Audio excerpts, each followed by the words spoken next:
Θέλω να τακτοποιήσω μια παρεξήγηση. Ακούγονται πολλά για την υποψηφιότητά μου.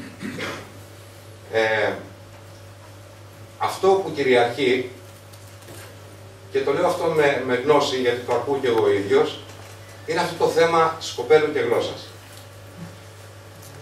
Αυτό το έχω πει και δημοσίως. Σας διαβεβαιώ ότι αυτό το πράγμα είναι ανύπαρκτο ως θέμα. Οτιδήποτε λέγεται που να θεωρείτε ότι εγώ ως γλωσσότης θα μεταφέρω τις δραστηριότητες της κοπέλου από εδώ στη γλώσσα, είναι ένα προσχηματικό θέμα. Δηλαδή θα πρέπει να είμαι σχιζοφρενής ή έκλειστος στο Δαφνί για να σκέφτομαι τέτοια πράγματα. Αυτό το νησί είναι τόσο μικρό που χρειάζεται όλο τον κόσμο. Και είναι, δηλαδή, χρειάζεται τους γλωσσότες, χρειάζεται τους κλιματιανούς και βεβαίως και κυρίως χρειάζεται τους κοπελίτες. Το θέμα το λέμε όλοι, το λένε και το λέω και εγώ, όλοι οι υποψήφοι δήμαρχοι στο παρελθόν, το έχω ξαναδεί, έχουμε αυτό το θέμα της λεγόμενης ισόρροπης ανάπτυξης. Αυτό λέω και εγώ. Δηλαδή ότι η ανάπτυξη στο νησί πρέπει να είναι ισόρροπη, γιατί μόνο έτσι ωφελείται ολόκληρο το νησί.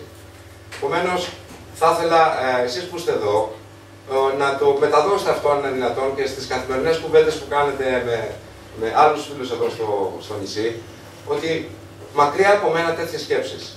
Δεν υπάρχει καμία περίπτωση εκ του γεγονότος ότι είχα την τύχη ή την ατυχία να γεννηθώ στη γλώσσα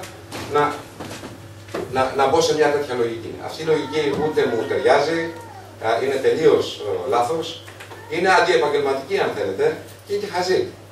Δηλαδή κανείς, δεν πιστεύω στο σωστό του μυαλό, δεν θέλει να διαιρέσει αυτό το νησί στα 2 ή στα 3.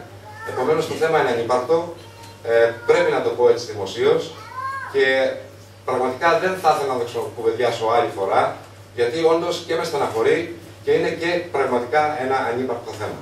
Λέμε ισόρροπη ανάπτυξη, εγώ προσωπικά αυτό εννοώ, νομίζω πως ξέρω πώς να το κάνω και αυτό θα προσπαθήσω να σας πείσω απόψε.